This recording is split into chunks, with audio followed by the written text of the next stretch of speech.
iştirakçıları vardı. Dünya Azərbaycanlıların Milli Birliğinin temsilcisi Sayın Cavad Bəy Dirəxti. Buyurun.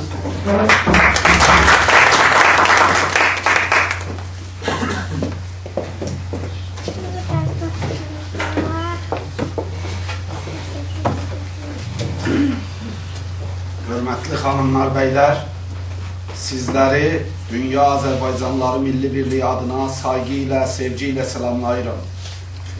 Ve bu güzel konferansı təşkil eden dostlarıma da ayrıca minnettarlığımı bildirirəm. Aziz dostlar, Söhrab Tahir'in bir şeiri var, deyir: bölünməkdən deyir, elə qorxmuşam, iki bölünməkdən elə qorxmuşam, çöpü də ikiyə bölmərəm daha. Maalesef bölünə gəlib bu vəziyyətə çatmışıq.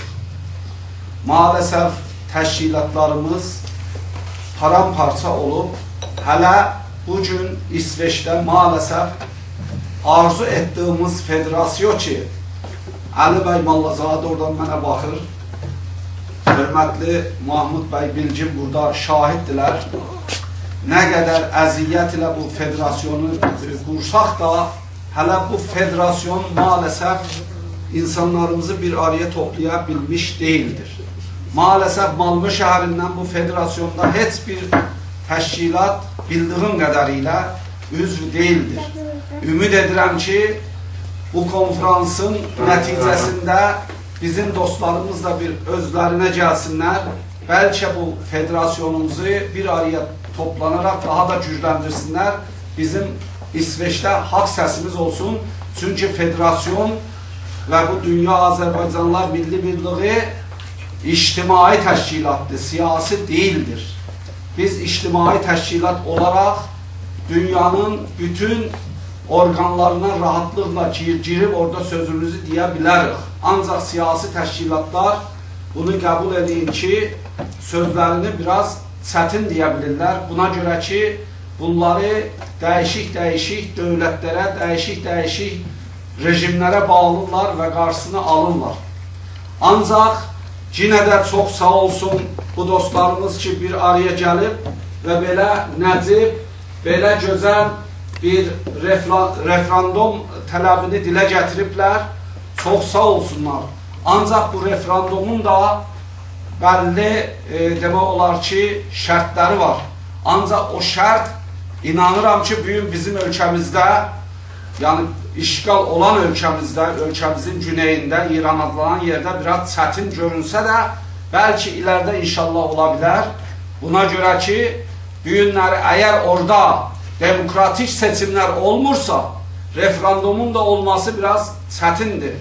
Çünkü şərait müsait değil. Ama bu toplantılar, bu danışıqlar milletimize düşüncelerinde değişiklikler meydana getirəcəkdir elbet ve inşallah bir gün bu istədiyimiz referanduma da nail olacağıq.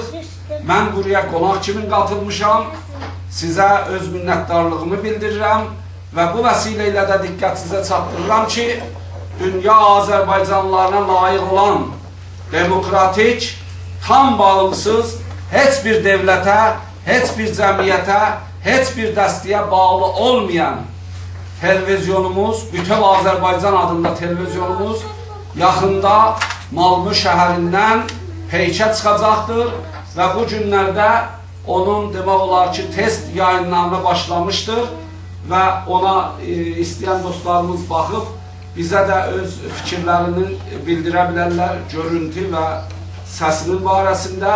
Ben size çok teşekkür ederim. Sağ olun, var olun ki beni buraya davet etmişsiniz.